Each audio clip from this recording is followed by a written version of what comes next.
তারেক রহমান একটা আমূল পরিবর্তন আনতে চান এই দেশে। আপনাদের এই জায়গায় ইসলামপুরে খাল খনন হয়েছে, কৃষক কার্ড বিতরণ হয়েছে, এরপরে ফ্যামিলি কার্ড বিতরণ হবে, এরপরে ভিজিএফ কার্ড, তারপরে এলাকার উন্নতি, রাস্তাঘাট তৈরি করা এবং ব্রিজ বানানো, এগুলি আপনাদের এমপি সাহেব ইতিমধ্যে করে ফেলেছেন। আমরা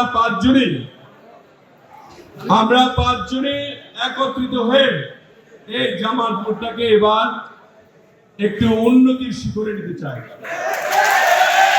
কারণ জামালপুর সর্বকনিষ্ঠ জেলা, যে জেলাটি আমাদের শহীদ রাষ্ট্রপতি জিয়াউর রহমান তৈরি করেছেন, তার মান রক্ষার্থে আমরা সকল দলের নেতা কর্মী যারা রয়েছি এবার মাননীয় প্রধানমন্ত্রীর নেতৃত্বে আমরা সকলেই আওয়ামী লীগের মতো ব্যবহার করব না।